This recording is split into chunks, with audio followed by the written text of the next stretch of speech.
And I said yesterday during a video, maybe it was day before, it was after the Fever lost the game against the Wings.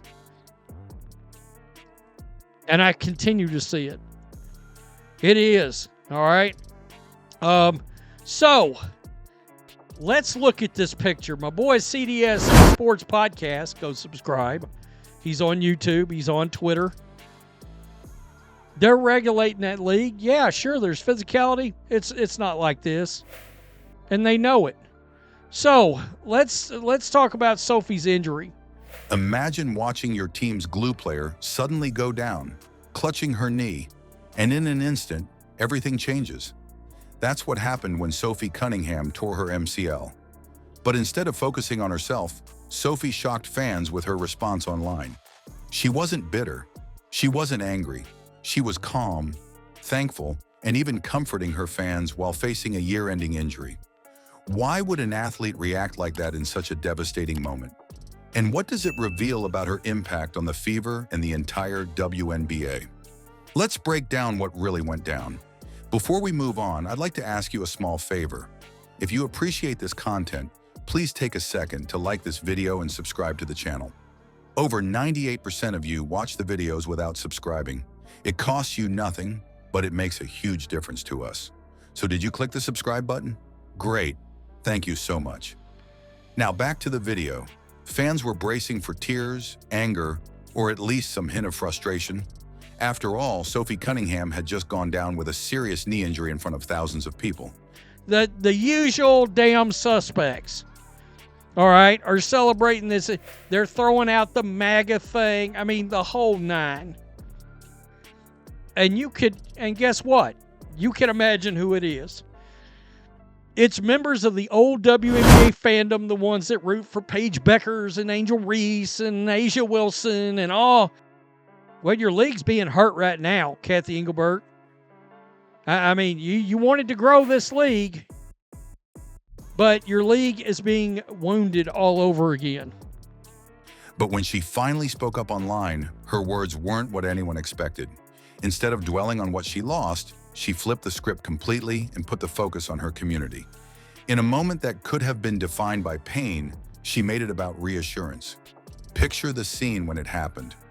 Sophie planted her foot, tried to push off, and instantly you could see something was wrong. Her knee gave out, and the entire arena seemed to shift from noise to pure shock. It wasn't a small tweak or something you could shake off. It was a collapse that told you immediately the injury was serious. Later, the official word came in, an MCL tear, season ending. Just like that, the Fever lost one of their most reliable voices on the court. The reaction was almost eerie. Fans of Indiana froze, scrolling through their feeds, waiting to see what Sophie would say. Some people were certain she would lash out because the injury looked preventable. Others thought she might go quiet, disappear from social media entirely while dealing with the emotional weight. And honestly, that would have been completely normal. Plenty of athletes, especially when facing a season-ending injury, choose isolation. They shut out the outside world, sometimes because the disappointment is too heavy, and sometimes because they don't want to hear opinions from strangers who can't imagine the grind. Think about past moments where star athletes went dark after serious setbacks. It's common to see them delete posts, limit interviews, and focus all their energy inward. Because I believe that's happened. And now, the Indiana Fever has lost both of their top draws. Both of their top billings. I kid you not. I saw that and was like, well, is it a bad time to tell you that I think she's roared to being the second most popular player in the WNBA? There's a lot of people that I've seen that has come out and said, I'm not watching another game until Caitlin Clark comes back.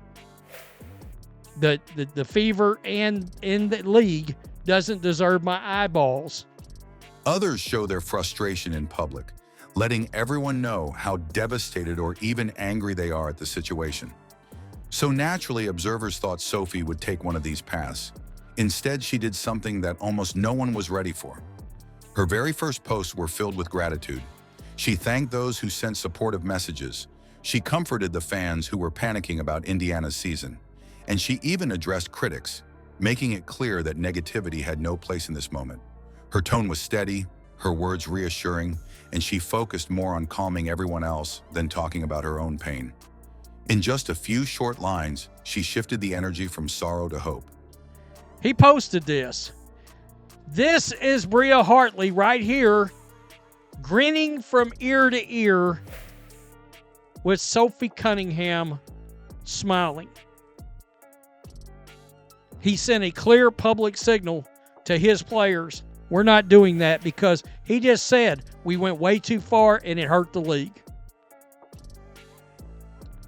And you can see why. The league does not take care of their players.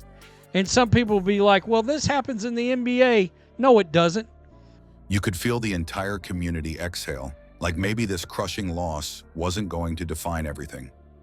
The amazing part is how quickly her attitude made an impact. People who were convinced the Fever season had lost its heart began to sound more optimistic. Fans who expected weeks of silence and uncertainty instead got clarity within hours. Sophie reassured them that this wasn't the end of her story, and more importantly, she made it clear the fans weren't alone in processing the loss. That sense of leadership, of carrying the room even without being on the court, was just as powerful as anything she's done with a basketball in her hands.